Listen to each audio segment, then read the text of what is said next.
Festive Season Preparedness, the 7th edition series. Dr. Charles, you're welcome.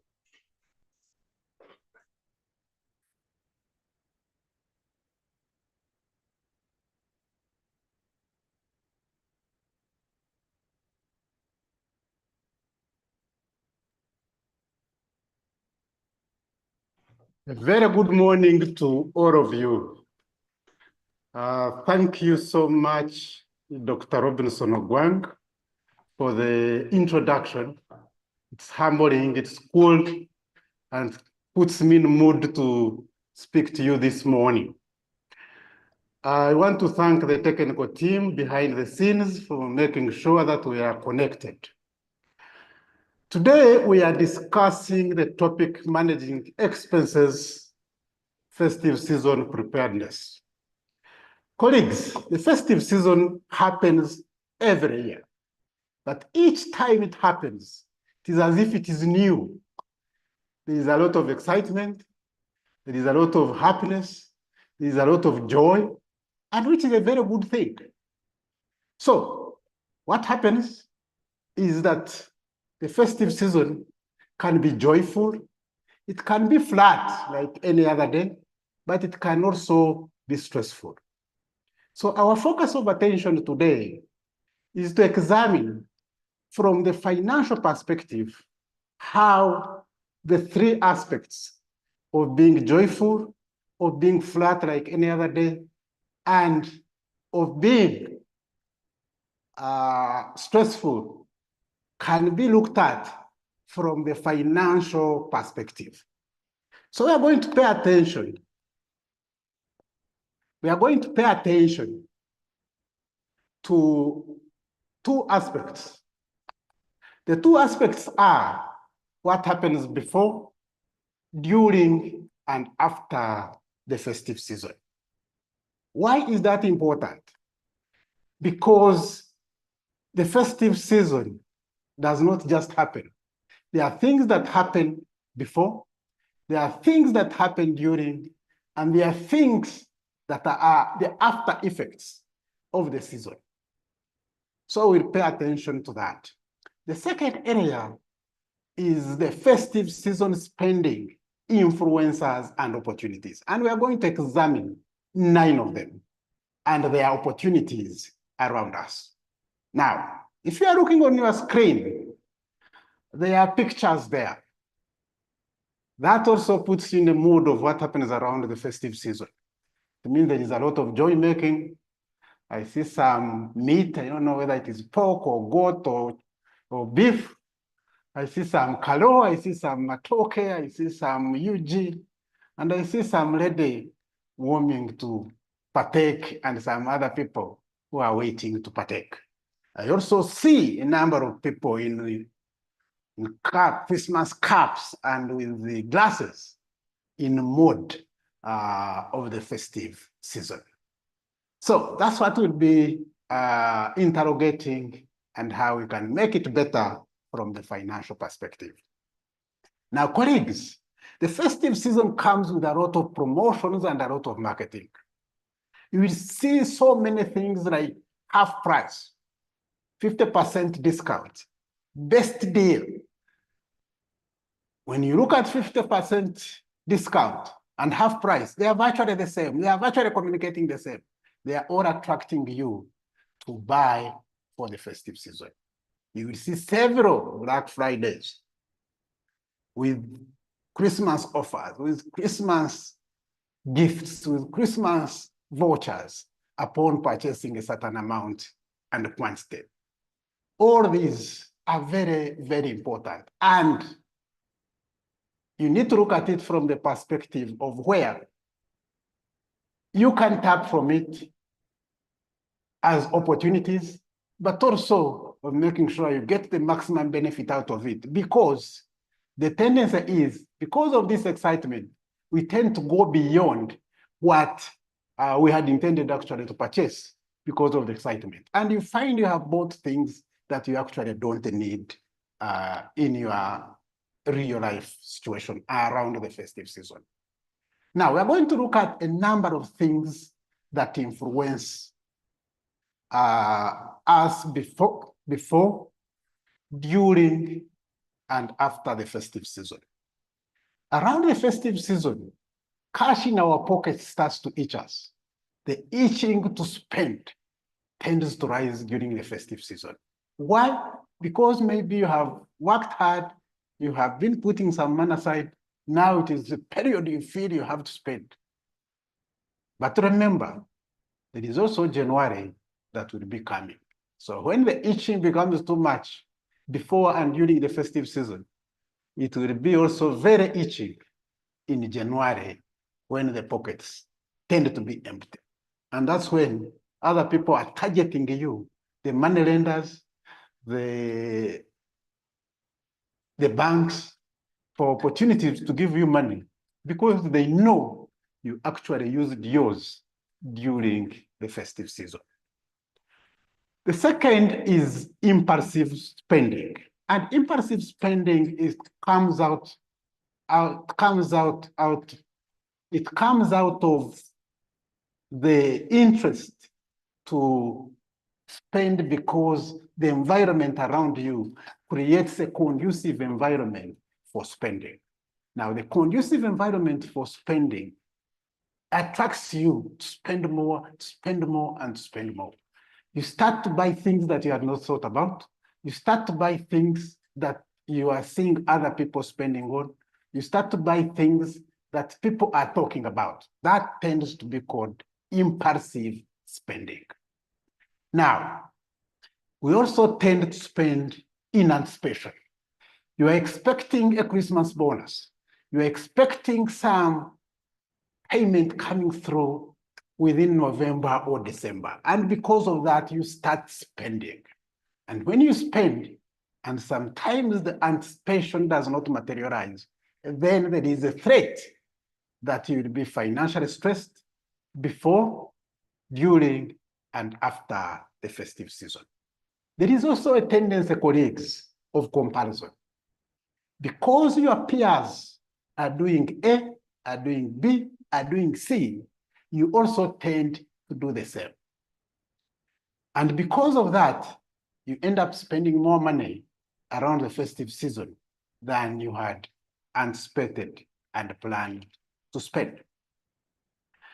So please be aware that comparison is good, but comparison that is in line with your plans, that is in line with your dreams, that is in line with your desires. There is also a tendency of unplanned commitments before, during, and after the festive season. Why does this come?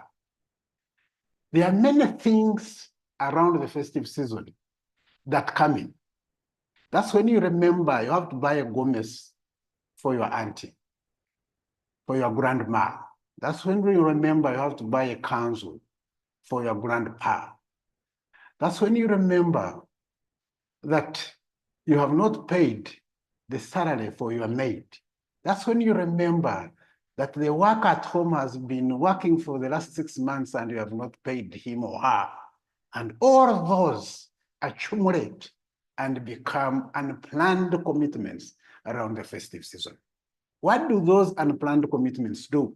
They distort your planning, they distort your projections, and they distort how the festive season tends to behave. It will either make it joyful, it will either make it flat like any other day, it will also make it stressful, depending on how these unplanned commitments are managed. Now, the festive season is a gifting period. Almost everyone wants to gift. Even when you are not in the mood, you will say gift jumping on you, and you'll be excited. You will say, now, if they have gifted me, how can I fail to gift back? Certainly you will gift. It is very important that to give gifts, but a gift is a gift for God's sake. There are all sorts of gifts, and the biggest gift is in your heart. So you can pick a flower from the garden, package it well, and pass it on to someone. That person will see love, will see joy, will see connection. You can also pick any other gift that is affordable. It doesn't make sense, colleagues, to pick a gift and then in January, you're asking yourself a question. Why did I actually spend all this money on gifts? And I'm stuck, I cannot afford fees, I cannot afford the basic things, I am looking for money for meals because I gifted. That would be irresponsible gifting. So allow me move straight away to the influencers of spending during the festive season and look at the opportunities around our spending in the festive season. Now, number one is festive season drives mood. A survey that was done revealed that towards festive season and around December, there is more excitement.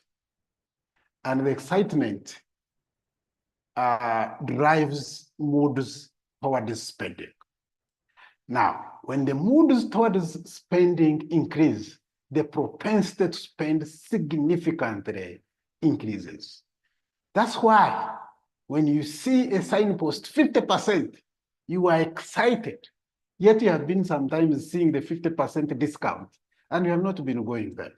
But this time, because the festive season drives moods, when you see 50%, you tend to actually straight away enter into that environment for purchasing. And what happens is when you enter that mall or that shopping center or that shop, the tendency is you end up buying things beyond what you have entered in to purchase because of that celebration mode.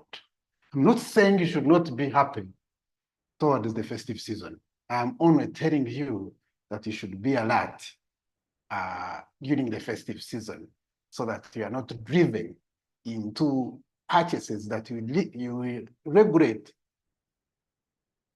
during and after, because you will start to see some things that you had not anticipated that are a priority now that you cannot avoid now.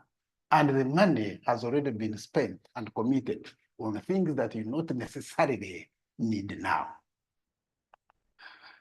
Now, during the festive season, colleagues, there are so many irresistible offers. You will see 50% discount, you will see 70% discount, you will see buy one, get two, and these offers are all tempting. The question is it tempting in line with your goals, in line with your plans, in line with what you have planned to purchase? Or it is tempting because it is just tempting and it is before you as an offer. So what is the opportunity in the irresistible offers? The opportunity is the festive season is a season for even you to participate and get some money.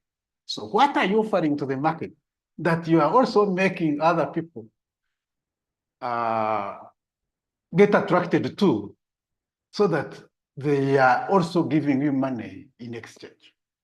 Because if it is one-way traffic, then the chances are when those who are receiving part of your money in January having fun and living a normal life, for you will be having a challenge because you spent on things that are not a priority. So irresistible offers are very good if you are focused, but also if you can attract some element of that towards yourself. The third aspect, colleagues, is the necessity to gift. Because of the issue around the festive season, the mood is around gifting, the mood is around sharing experiences, the mood is around passing on your gratitude to the people you have actually missed for some time. You can imagine if you have been staying out of the country and you are coming home to meet your dear wife or to meet your dear husband or to meet your parents, then the feeling of gifting is actually real and it is touching. And it is important that we gift, because a gift demonstrates love, demonstrates care, demonstrates feelings, and therefore we have, in a way, to gift. It's a sign that we are in a festive mode, but we must do responsible gifting. I've already hinted, a gift is a gift, irrespective of what it is. It will not be exciting to give gifts and in your heart, you are hurting because you gave a gift. You gave gifts and you're actually not able to live a normal life because you spent more than you could afford. So it's a necessity to give and to gift, because only those who give that receive in return. It's only those who touch other people's souls that their souls are equally touched. But it has to be responsible gifting. I want to move to the first one, the urge of self-love. I can tell you, you have been working from January to December if the festive season is in December. If the festive season is in April, you have been working from January to April. If the festive season is in August, the same thing. The feeling of self-love, that number one, you need to work on your hair. Number two, you need to put on some nice dress as a reward for self-love is a good feeling. And it's a good thing.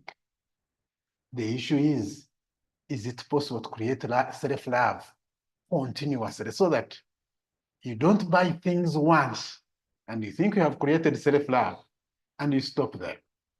Or you buy things, even when you look at them in January, you are like, why did I do? I thought I was doing this to make myself happy. But in the end, I've made myself stressed. I've made myself disappointed because I bought things and they have finished all my money and I'm stuck in January and cannot afford to do and meet the basics. Imagine you have a very nice hair look, but you cannot afford a meal in January. It would be very, very painful.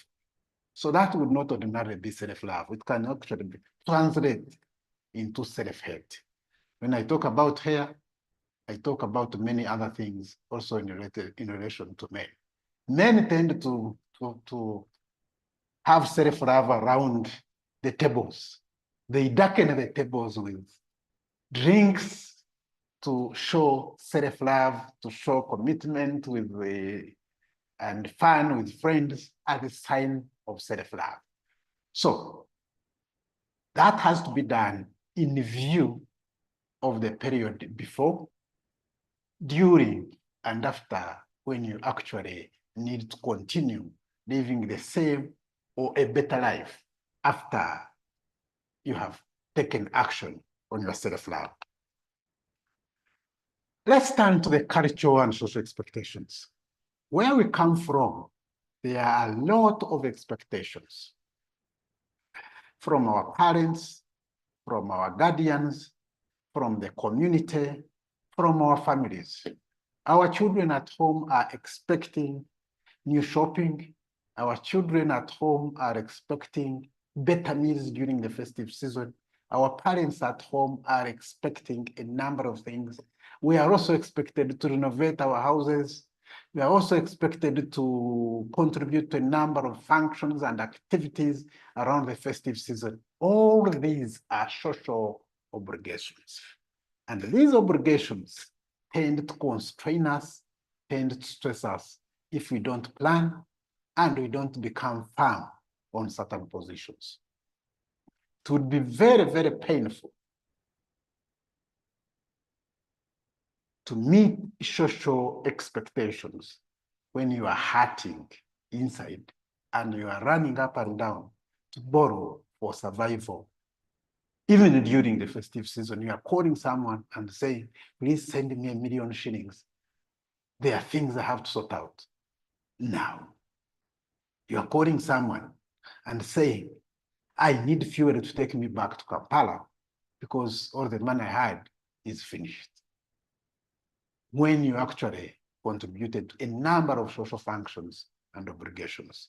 And many people take advantage of this situation and start to make money during the season. Money lenders keep reasonable amount of money for January and for after Christmas because they know many people tend to exhaust their money during the festive season. Now, there are a lot of emotional and psychological aspects around the festive season. There is the fear around how will the festive season look like. There is a fear of how joyful will this festive season be. There is a fear or concern around how our connection will be for people, for instance, who have not been staying together. Somebody has been living abroad and another one living in Uganda, and they are going to meet. There is an issue around, is the connection still the same as we have been? There is, will it be much better than it was when we last met? All those create anxiety around our spending. So you find you are tending to create spending lines around our fears, around our emotions, around our anger. By the way, another important aspect that drives spending is anger. When you are angry, you tend either to go to the bar, you tend either to go to buy something nice to feel that you partly manage with your anger. You tend to go to places where you can socialize so that you are diluting a bit your anger. And in the process, you end up spending a lot of money. We also have emotional and psychological issues around our faith. The festive season is an active season for our faith. That's when most fundraisings are. That's when most fundraisings are. That's when most of the buildings or churches tend to be renovated and improved upon, and all those call for finances. So there is a lot of aspects around preparing for our psychological and emotional aspects around our faith. The tithe, the 10% commitment to your faith, and all those aspects tend to come around the festive seasons. And because of that, there are a lot of expenses towards our operations during the festive season. Now, the next is increased disposable income.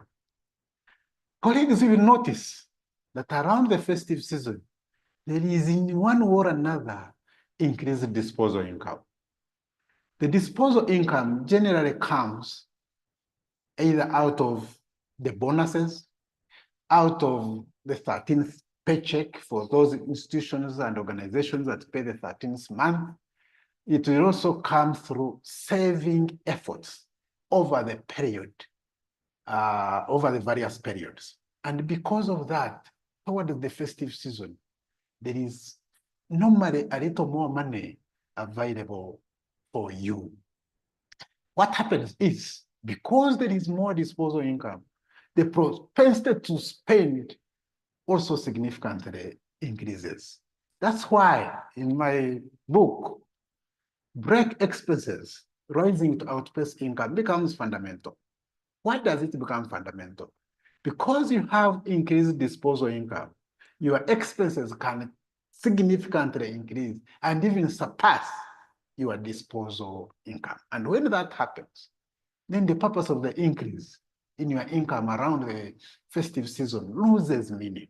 And when it loses meaning, colleagues, then you go into either the festive season being flat or being stressful. Yet, you thought because of increased disposable income, you are likely to enjoy the festive season. But it ends up being the reverse because the increased spending over the increased disposable income tends to surpass your income. And then it causes a shortage, and that shortage becomes responsible for the maize. So around that aspect, it is very, very important that as your increased disposal income becomes available, you also have respect, have discipline to balance and spend in line with what is within your disposal income, and even have some money saved. Because while there is increased disposal income in the festive season, it means that in the next season, which will be January, Feb, it will be dry. There will be no people paying you because they paid you most of the money effectively towards the festive season. So you will find you have a dry spell of almost no income for some time. And because of that, the increased income is supposed to be apportioned to make sure that it serves you beyond the festive season, because that's how cycles come. So what do people do? Because they expect increased income, one way is to commit it into things where they can access money in January or February. That makes the money locked for that purpose. Number two is I have seen some parents who actually commit and pay some of the fees in December for February. You wonder why somebody is picking money and quickly putting it away. It is because he or she has studied the spending patterns around the festive season. And because of that, then he or she plans the other way. So the opportunities in there are that this is the period within which you can invest. This is the period within which you can also tap the increased disposal income from others who are not seeing what you are seeing. And that's an opportunity you can exploit. Let's move to the eighth one, convenience shopping.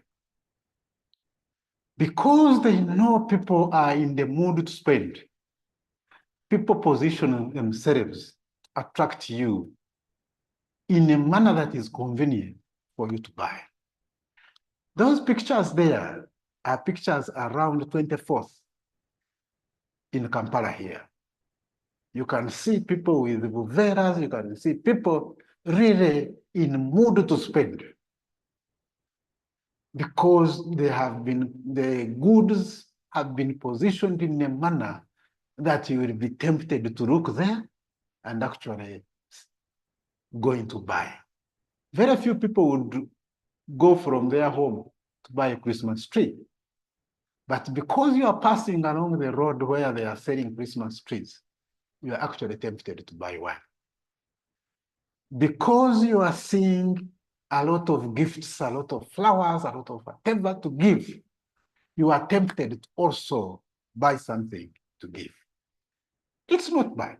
You have made it possible for you to shop conveniently. It's okay, shop conveniently, but planned and in a systematic manner. But that is also an opportunity for you to position and see, how can I tap from this convenient shopping that is around me, that is around us. Let's move to the last one, travel and experiences. That picture was one of the pictures was taken from Kampala in the tax park on 24th. You can see the number of people that are waiting to board vehicles to travel.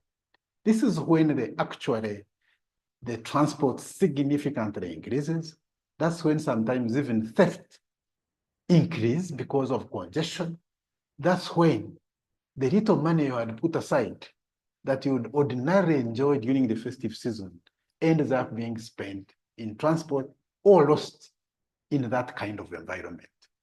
The other picture is a picture taken from Dubai, and it's the Dubai airport.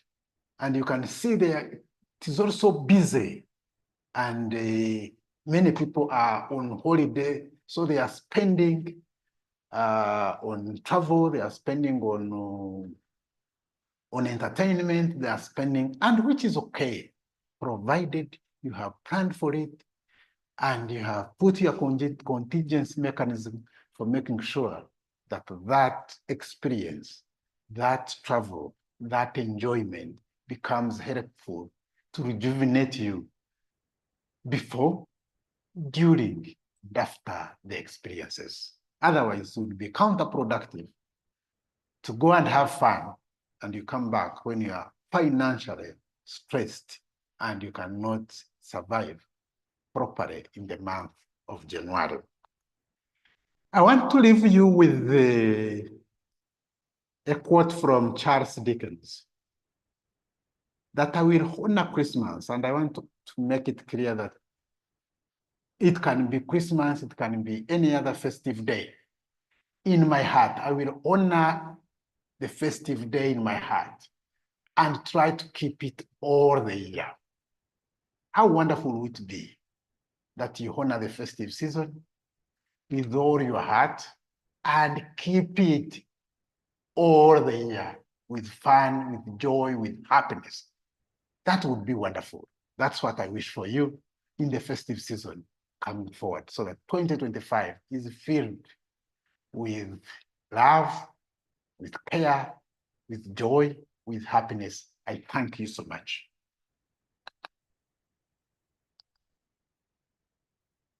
I therefore hand over back to our moderator,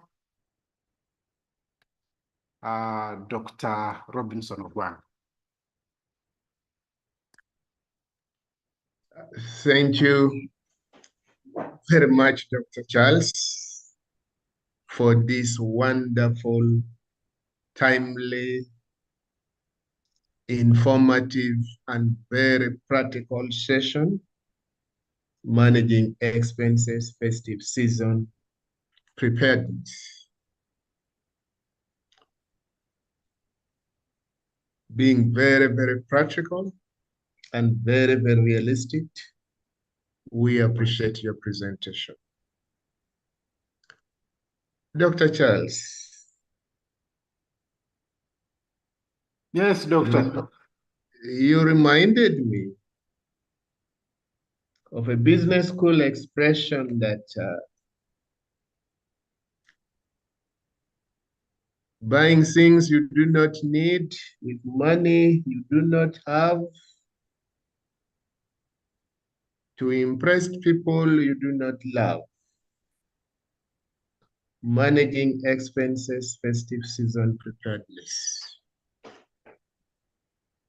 With all that has been said,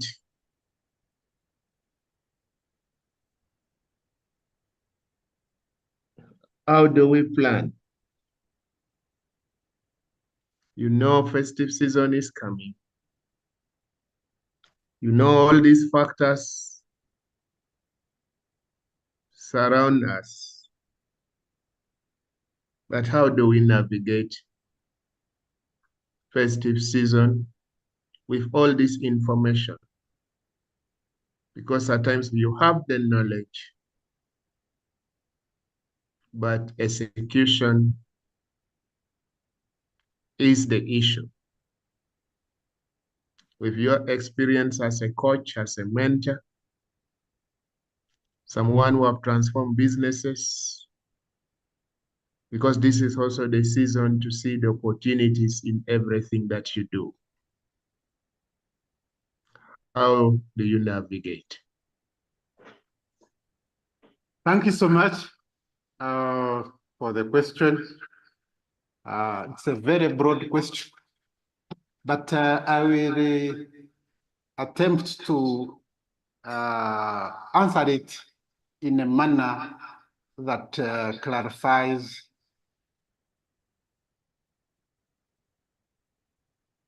I will attempt to answer it in a manner that clarifies and explains a number of things that relate to what we have touched. Now, to begin with, the first starting point is awareness.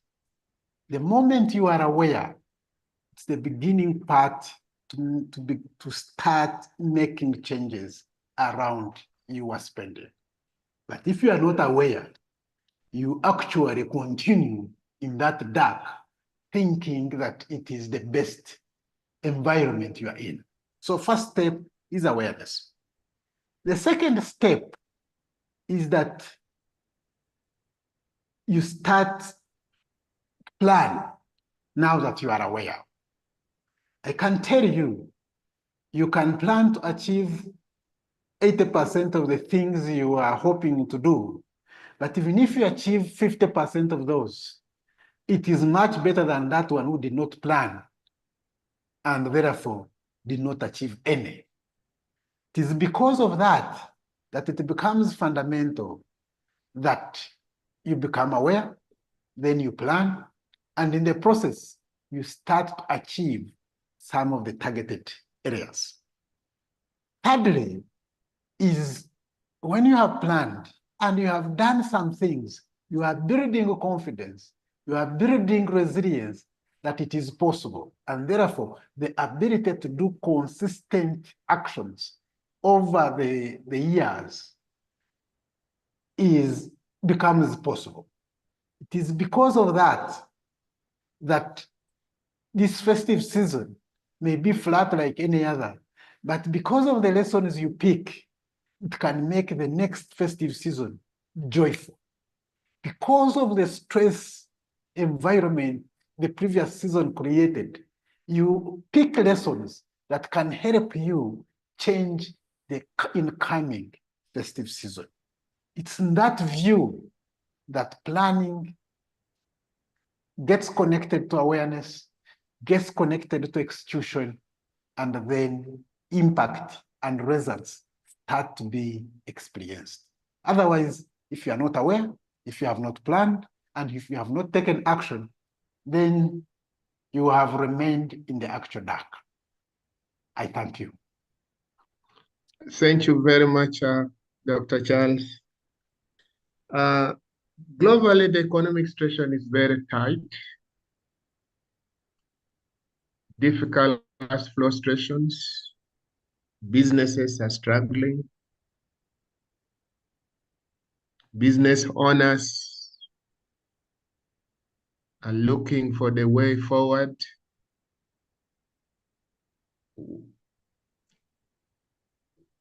Employees are trying to meet unrealistic targets. And there's a lot of depression, mental health challenges. At times, the excitement that comes with festive season, traveling, celebrations, is a fresh air that everybody needs, much as it comes with financial commitments and implications. How do you advise business owners to look at this as a point of motivation and also managing the health status of employees who have worked so hard for the last 12 months? Hey, thank you very much. Toward the festive season, everybody is working hard, like you have indicated.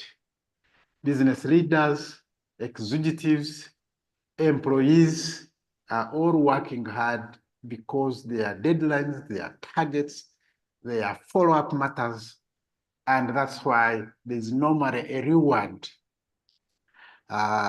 towards or during the festive season. Now, the issue that comes into play and what is largely causing the distress in many of our communities, in many of our businesses, in many of our personal financial lives, is that our expectations significantly exceed reality. When our expectations significantly exceed reality, that gap is filled with distress. That's why you will find somebody who earns 3 million is able to survive and lives a normal life, and another one earning 8 million Uganda shillings is financially in distress. Why?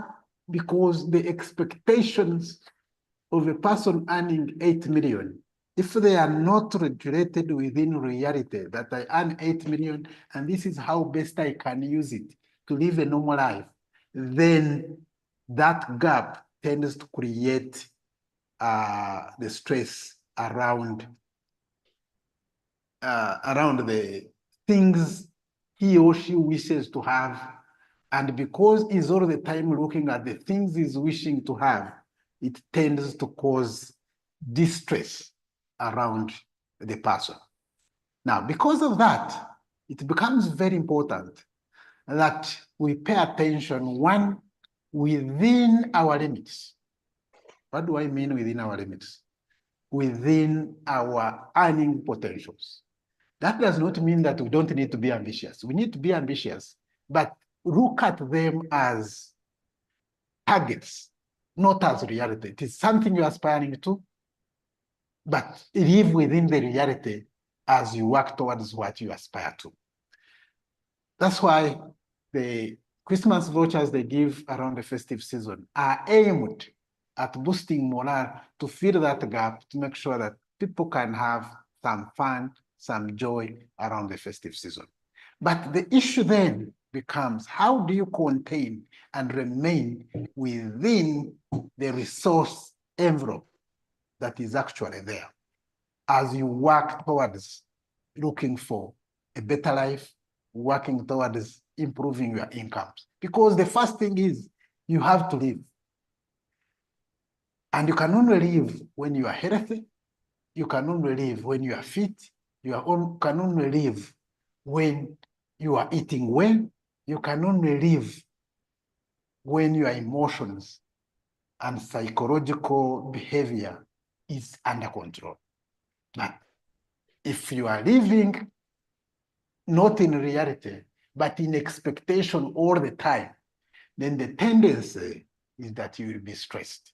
And that's why stress levels are significantly increasing, because of not living in the now, living in the future, or living in the past, continuing to regret the mistakes of the previous year, of the previous month, yet you are living in the current. So I strongly believe as business leaders, we must empower employees to make sure that they focus on living in reality and have missions and visions that they are aspiring to become better and better, but while they are living in the present. Because you cannot live in the future.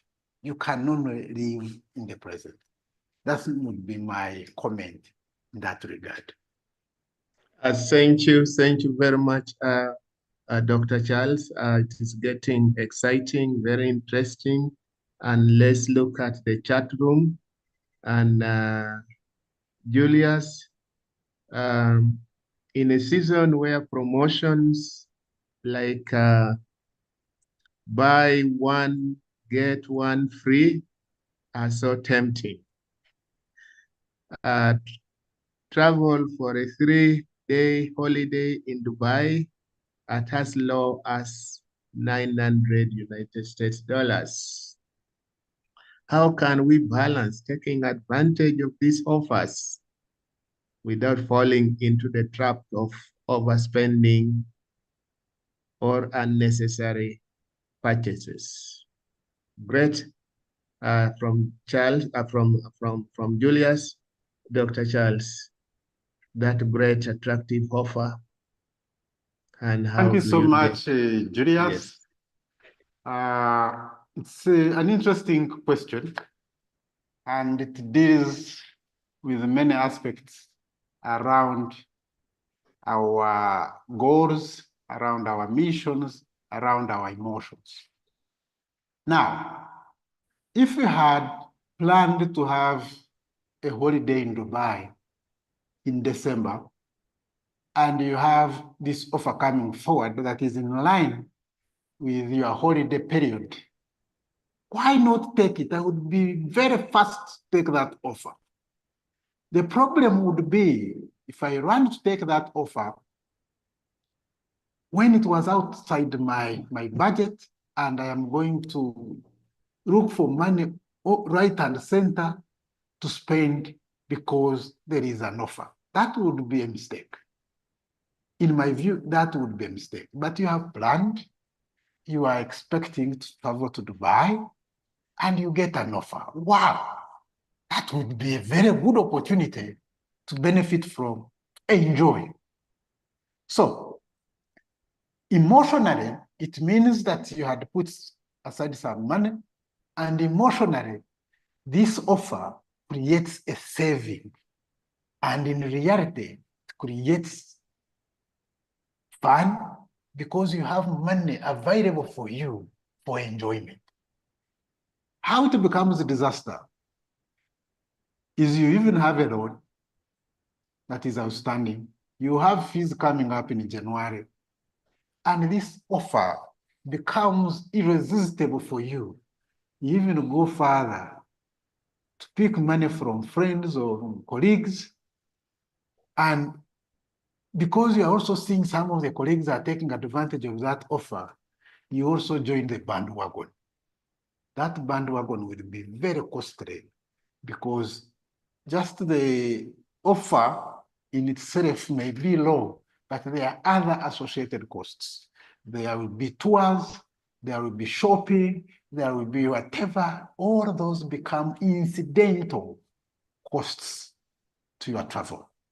There will be you moving to the airport and from the airport to your hotel, and all those are costs that are not factored in the offer. And when all those costs are ramped up, my God, you will even start to wonder why you actually took that offer. So it becomes very, very important that as you align your focus to the offers, it is aligned to your goals, it's aligned to your missions, it's aligned to your objectives. That way, the offers become very, very exciting and enjoyable. When the offers are enjoyable, you will actually enjoy the benefits from the offers. Who would not want to buy something that is 50%? Who would not want to buy something that is 70% discount? But if it is in line with what you are actually looking for, not because the offer has presented itself before you, then you say, I cannot run away from this offer. I am actually moving in, whether I have the money or not, whether I can afford or not, whether January will be troubled. I don't care. I am just moving in. That level of awareness becomes fundamental because the effects of that is what Dr. Robinson Ogwang has hinted on. The stresses, the emotional distress that tends to happen around ourselves because of the commitments, because of the decisions, because of the actions we actually take that are not organized, that are not sorted, that are not focused. So discipline becomes very important. That I have seen this offer. I am not prepared to go for it in this season. I am going to prepare and look forward to another offer next year. I will be putting some little money towards that journey, that trip, and by December, I will look for that kind of offer. And interestingly, those offers will be there every year, and you will enjoy them. They may not be the same magnitude, but they will be there every year for fun and enjoyment. I hand over to you for any comments or any other questions. Very good, very, very exciting, and great question, great response. And Dr. Charles, managing expenses, festive season preparedness. Your point number 5 was on cultural and social expectations. Dr. Charles, as a family man, I know you have faced the issue of setting targets, realistic targets for family members, especially children, and telling them you perform well, you exceed expectation, you have a bonus for you. And the festive season is at a moment when those expectations are met and there's demand to be met. And once you don't meet them, and definitely it becomes difficult to set another target because you have not honored your commitment.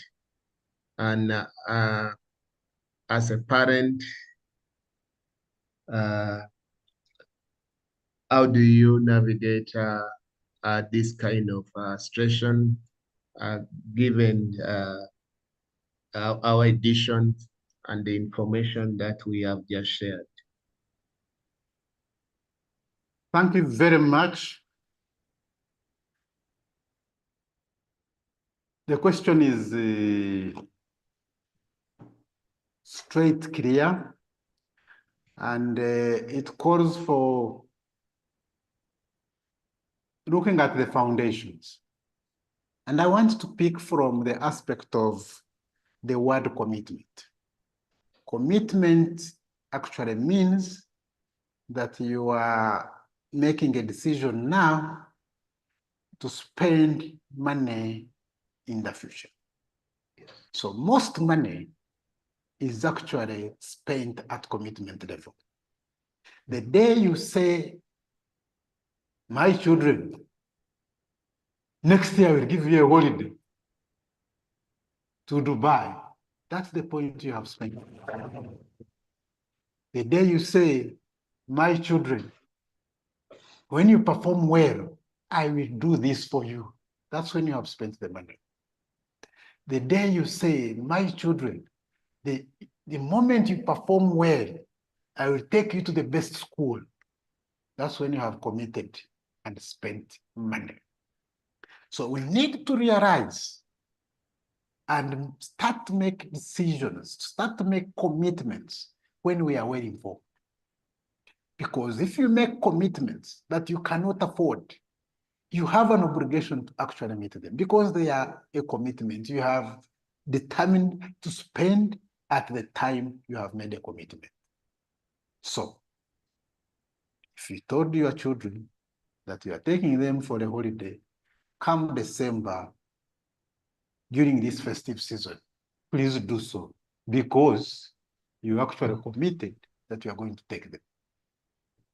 And by the time you determined that you are going to take them, you must have forecasted your cash flows, you must have projected the other things around you, save for emergencies that are beyond our control. But under ordinary circumstances, the commitments that we make are normally out of informed decisions. And because they are out of informed decisions, we have to meet them.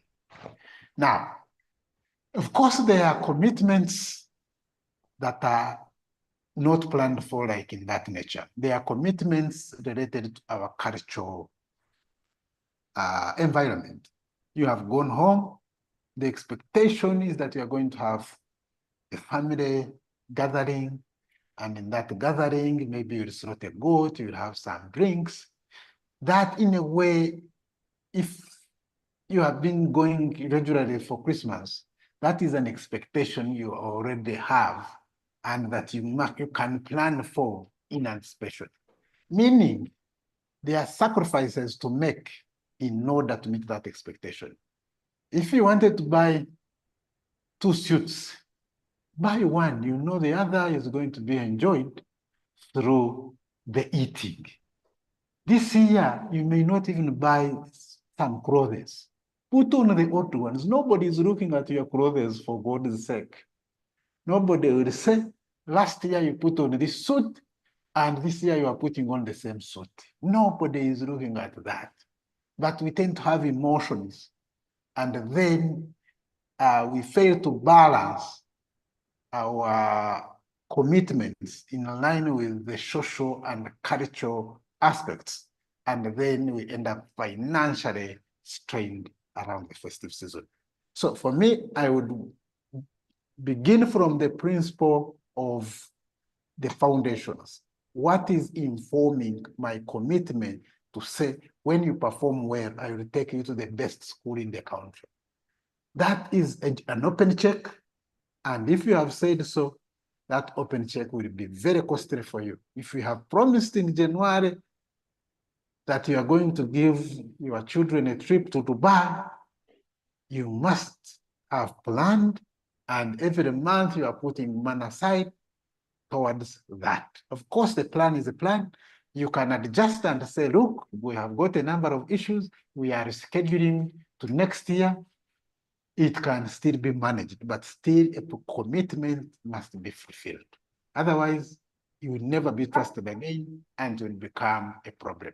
That's why the next aspect, the next discussion will be around financial resolution, planning for 2025. This gives us a perspective that we need to make commitments that are in line with our plans, that are in line with our resolutions, and that we can work towards achieving in a systematic and orderly manner.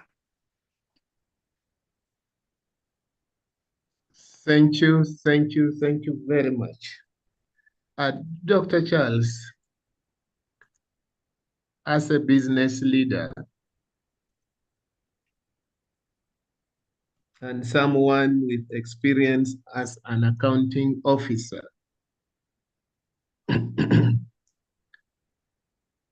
what message, what advice would you give to your fellow business leaders, especially in the transport industry? During festive season, the rates, the fare up country, say to Busenyi, to Lira, to Fort Fotol, to West Nile, is more than double. But the return fare to the city is almost the same. And so is the January season. What advice would you give them so that we have health that would not drive travelers or those who have planned, but the rates are now twice what they have planned. And yet this is the only moment they have. I've said of the difficult working conditions, some people don't have leave at all. Then this is the only moment they have leave and they have to travel up country. What advice would you give to business leaders in the transport industry, not just to target festive season, but to facilitate travelers to travel within their means? Thank you so much, Dr. Robinson Ogwang. That's a tough question because I'm not an expert in the transport sector, but I will share my perspectives. First is that when you start to study the trends, you will notice that during the festive season, the vehicles leave Kampala to upcountry when they are full, but return when they are virtually empty. So virtually you are almost paying for 2 trips for the journey to make sense. So you'll find if the transport from Kampala to Lila was, say, 30,000, it will tend to shift to 60,000 around the festive season. And the main reason people in the transport sector have presented is that they tend to have that one-way income. The other route virtually has no customers. So the issue would be, how do we engage the business people to make sure that it is friendly in the aspect of being safe? Instead of being double, it is like 45 or 50, because they also get a few that they travel with. So that would be the engagement that can be held with the business people, so that they, towards the festive season, there is a way they can also balance off, aware that they also have to make a return in terms of income, not to make loss during the festive season. Yet, that's the period they have been planning for. That's when they have serviced their cars to make sure that people are not disappointed along the way with the car breaking down during the festive season, because they will be making so many journeys during the festive season. So that would be my perspective, that number one, the business people can moderate their rates, but number two, it's something that happens every year. So we must factor it then in our planning, because if we cannot go early, then it means we prepare ourselves to spend a little more, because that's what the market offers. Thank you Same very much, January, Dr. Charles. because that scenario happens, you find returning is also costly. I want to thank you, Dr. Gwang, for the guidance throughout this webinar. I want to just highlight that our engagements with our participants in this webinar continue on our site. These presentations are on our website, they are on our YouTube channel, and you can access them anytime. But you can also register to access as many resources on our site, in terms of financial articles, in terms of books, in terms of courses that you can enjoy during this festive season. I want to thank you, and I hand over to you, our moderator. Thank you very much, Dr. Charles Barugahare, for a very informative, with great practical illustrations. You have answered most of our planning challenges as far as festive seasons are concerned. Ladies and gentlemen, a mighty hand clap to Dr. Charles Barugahare. Colleagues, ladies and gentlemen, we look forward to December, Wednesday, 18th, 7 a.m., financial resolutions planning for 2025. And we are also informing you that participants will always obtain certificate of continuous professional development for attendance and participation. Good day. Thank you for your participation. Thank you for your attendance. We look forward to the next edition, financial resolutions planning for 2025. Come ready with your draft plan. Good day. God bless all of us. God bless all of you. See you in December.